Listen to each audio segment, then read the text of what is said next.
What is up, World of YouTube? Coming at you with DVS Ventures. Today we're going to make a video about cutting drywall.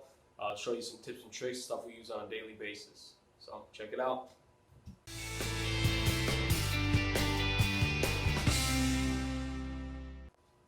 Alright, so the first thing that you're going to need is going to be your drywall tools. So this is just a cheap tool pouch that I keep most of my drywall tools in. So first thing we're going to do is actually just go ahead and replace the blade on the knife.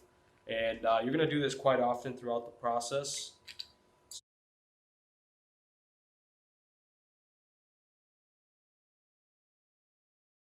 We got a fresh blade in our knife. Next thing we're going to do is just sharpen our pencil. Make sure our pencils are nice and sharp.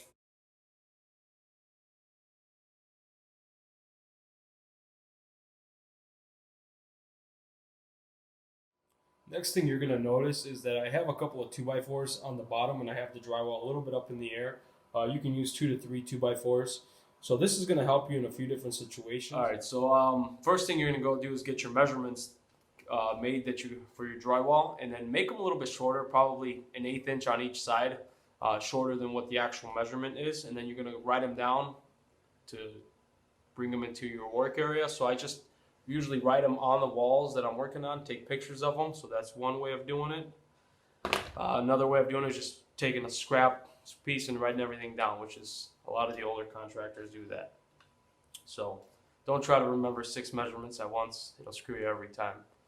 So let's get started. So you can use a tape measure and a pencil like I'm doing right now, and you can mark your measurement. We're going to go 36 3/4 and do it that way. Then you can come over here, measure it again, and then use your tape as a straight edge to get your line across to cut. So that's one method of doing it. Another method of doing it is actually to use a drywall tee, and you can measure it out that way. So great tool. It's nice for if you're first time doing it. I would recommend using a drywall tee. I rarely use it now. We have just different techniques and different methods of doing it, so I rarely use it, but I do occasionally use it. So we'll set that over to the side. So the way I like to do it is I actually will take my knife, so I don't even really touch my pencil. I'll take my knife and I'll make my, I'll mark it with my knife. And then after that, you're just going to take your knife. This is probably a little bit more advanced. And then I just hold this right up against the knife, just like that. You're going to hold it nice and tight, and then with your other hand, you're going to bend the tape over and squeeze it on the back side. Find where your mark is. You're going to grip it, lock the tape in place, and you're going to use your tape.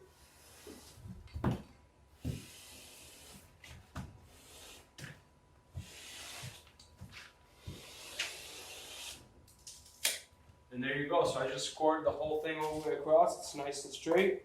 This takes a little bit of practice, but you can get it done. So then you're just going to take the drywall sheet. So the first reason why I have the 2x4 is it makes it easy to hook the tape. The second reason is you can slide your foot underneath it and use your knee. So what I do is I just slide my foot so the sheet doesn't slide forward. I kick it towards me and I push it back. And then now you can use your knee to hold it in place. And then here, I'm not going to cut it all the way at the end. I'm going to come in about 2 inches in from the edge. Stick my knife in. Cut it through. And then to pop it, you're going to lean it the other way. And now it's free. So that was one trick there. Another trick is when you're at this point, what you can do is just grab your top sheet, put your knee up against the drywall, hold it in place, and then just slide it back and forth on the top. And what that'll do is clean up your edge a little bit. So then we're going to measure 56 3/8. Once again, you can use your pencil. 6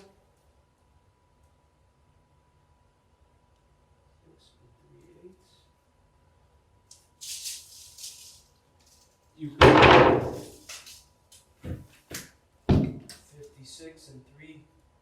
And make sure that when you hook your tape, that you're not measuring on an angle like that, because that'll throw your measurement off. So you want to always eyeball to where it's the same distance from the bottom to the tape there and on the bottom to the tape here. So we got 56 3/8. So same thing here.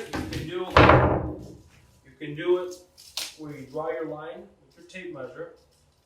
Just line up the marks. You can do it that way. You can also use the drywall tee. So the same way we cut it here, you use the top of the drywall as your guide for your tape. We're going to do the same thing on the side here. So once again, you're just going to line it up.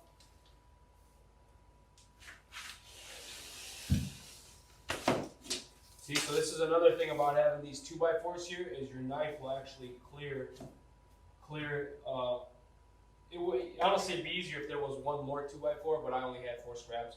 So anyway, the knife clears all the way through, which is nice.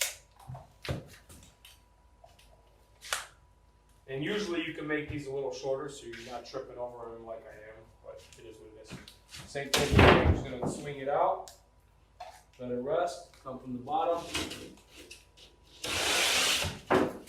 finish it off. If you need a smoother edge, just take your rasp and clean it up a little bit. What I do is I just take my knife, lay the blade flat up against here, and just come up over it.